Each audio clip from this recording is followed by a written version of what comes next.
everyone. This is Ushul from Munich. I recently attended the HerCareer fair in Munich.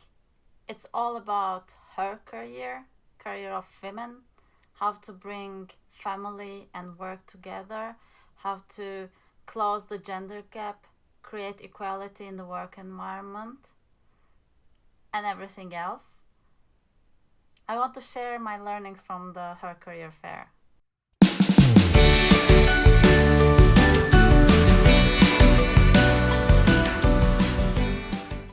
I have 5 points to share with you.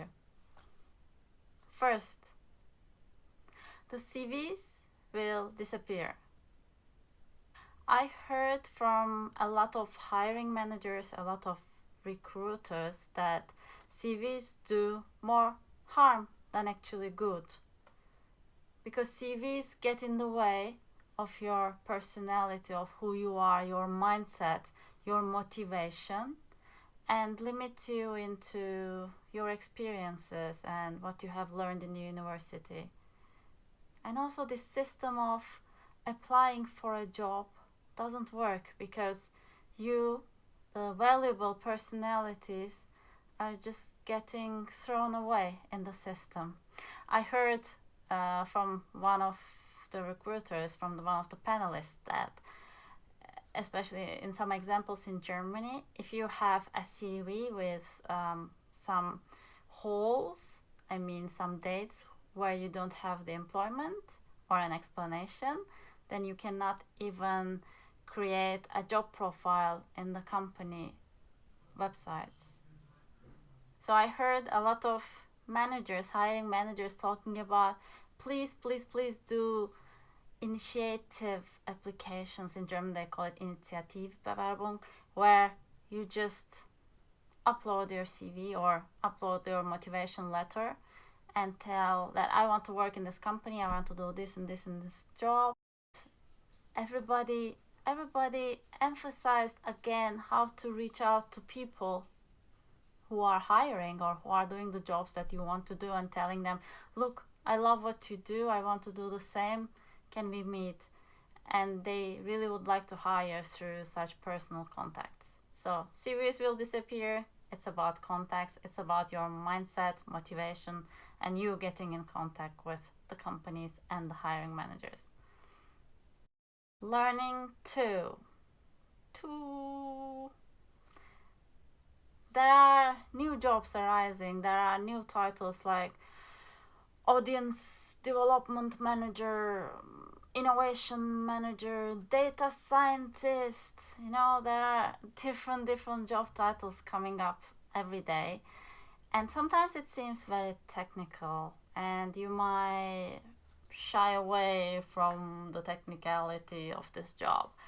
And what the panelists said in the HerCareer is that usually these jobs are about understanding data or understanding the technicality and being the bridge between the technical departments and the executive part of the company. So you need the general understanding, the general management understanding, maybe project management, and the technical skills you can learn on the way.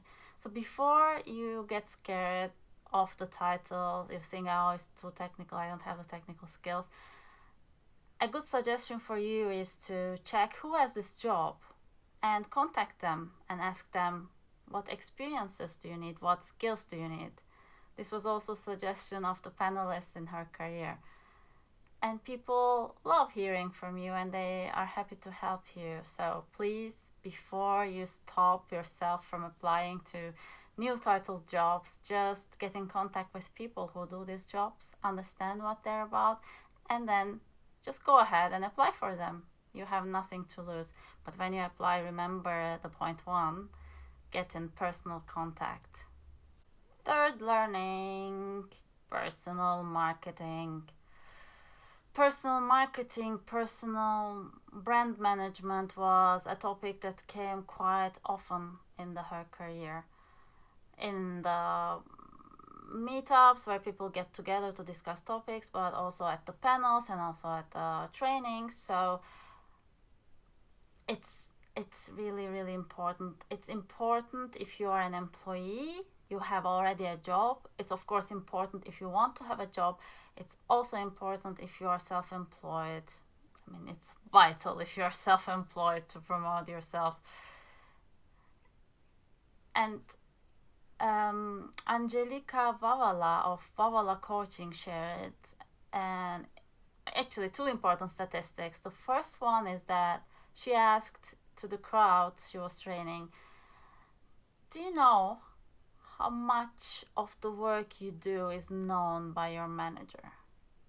So there were some people saying 20, some people saying 10. She said, well, unfortunately, it's from 5% to 10%. So the managers are not aware of the job that you do. So many things that you are doing, so many successes are just getting not heard, not known, because of course they cannot know everything. So it's your job to make your work, to make your worth known to your managers and to other people who you work with. And this is self-marketing. So you do something good and you let people know about it.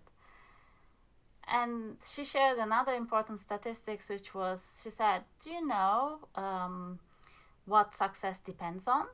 And then she said, success depends on 10% your competence, your professional expertise, because that's given and that's expected from you. 30% of it is your image. 60% of it, of the success, is you being known. So make your work known to people, to your managers, to people you want to work with. An important way to make your work known is social media, which brings me to number 4, learning number 4. Use social media. I learned, especially in Germany, the usage of social media is quite low compared to the other countries. And Germans use Facebook, WhatsApp, and the most YouTube.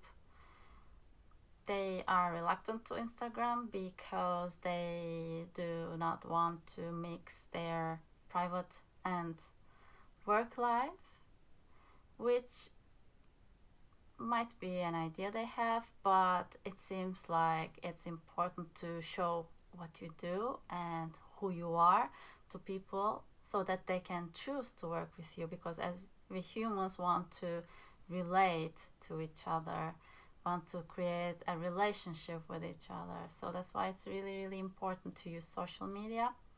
And in one of the trainings, there was a good idea about social media. The suggestion was from Ruth Schöllhammer. In her training about how to use social media in your personal marketing and networking, she said, whenever you post something to LinkedIn or in another social media, use always 3 hashtags. So one hashtag is about your competency. Another hashtag is about your product or service.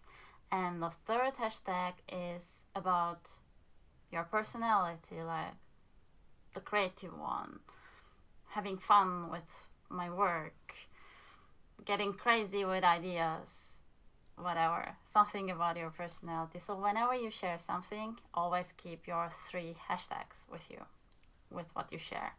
And she suggested to spend 15 minutes per day just connecting on LinkedIn and other social media. It's not about you sharing something, but it's also about interacting with your network or getting to know new people through social media, such as liking their content, commenting on that, or sharing that. It's also a way of helping someone you like out, because you know the new Facebook, LinkedIn, Instagram algorithms, we just get to see things that are worth seeing according to those algorithms. And when you like something, you comment on something and you share something, the algorithm thinks, yeah, this is something good, I am going to show this to other people. So if you like something, if you want to give a gift, to people you like, just share, comment, and like what they post. Of course, if you do really like what they post. Here comes the exciting and crunchy topic that I heard many times, that the fifth learning of the HerCareer for me was about salary negotiations. It's a topic that is really important for women because women tend to be less caring about money and salary. I myself was also like that, and I hear people saying, yeah, the money is not important, the content of the job I'm doing is important, I'm really happy with the job, so the salary should be okay. That's not the way to go. So we know that there's something called gender pay gap, but it's not about the differences in gender. It's just everybody should be paid what they deserve. And because the information about salaries are so secret, sometimes there are unfair treatments. And it's also the responsibility is on each of us. So we need to know what we are worth, what our work is worth, and to know the standards of the jobs. And salary negotiation is a really, really important part of every job. And the thing is, once you enter to a job, it's very difficult to negotiate your salary again, because there are only yearly salary increases and there's always a limited budget. So if you start really, really low, it's very difficult to correct it later. So in one of the talks, Heidi Stopper, which I see as one of my role models, talked about her own experience, where she realized that after she got the job, she was working in HR, so she had access to the salaries of people, and she saw that she was earning 40% less than her peers. So she brought this topic to her manager in the yearly salary negotiation process, and the manager said, I'm sorry, but I just have 5% budget for increase, and if I give that to you, I have to take it from other people. I mean, I can only give you 1%. And she was saying, can you imagine, he asked me for sympathy, to pity him for not being able to give the 5% to the other employees, whereas I was like 40% less earning than them. So she said, I found myself a better manager. And she changed her job. So sometimes if there is no correction possibility, maybe it's a good idea to look for a new job, which can actually be a good idea for salary negotiation practice.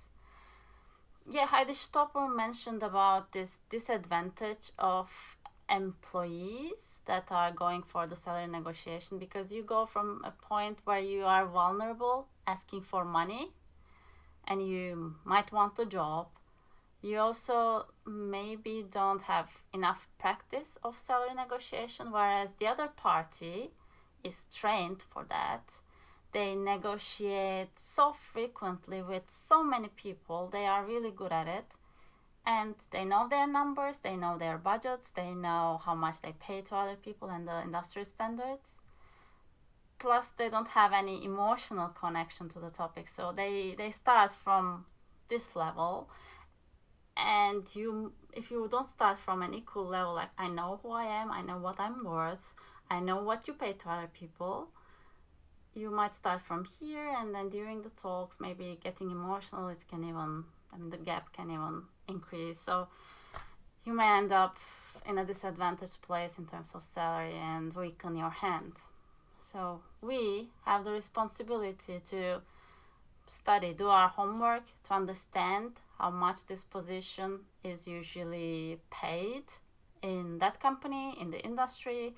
And it's a good point to start negotiations from 10% higher than that, because they will be offering something less, you will be wanting something more, then you will meet at some place. So 10% off over the industry average, or over the average of the company, what they pay for this position, is a good start. Yeah, and there's not only one chance for salary negotiations. Remember the point of self-marketing? We are responsible for making our worth known, making our contribution known, and making it known. Ask for increase of pay. So that's the 5 things I wanted to share with you, 5 things I learned from HerCareer. It was a really, really inspiring event for me because of all these 5 learnings, but at the same time being there with women, seeing the speakers, seeing the stands, connecting with other people, especially powerful women who have like shiny eyes, who have done things, who were courageous, tested things, maybe made mistakes, learned from them, but continued doing it. It gave me a lot of inspiration. And to tell the truth, I also saw some, for example, trainings who weren't that valuable, and I thought to myself, well, if they do that, I can do much better than that, but I didn't do it yet. So this doesn't mean that I'm not going to do it. It actually gave me some more courage to start doing it and offer it to be more courageous. So I will do it. And listening to what I have told you, these 5 stories, what are you going to do with them? What are you going to do with these 5 learnings? So if you like this video, maybe you would give a thumbs up, or you would like to share, or you would let me know how you feel about that. I'm looking forward to connecting with you another time. Till then, take care.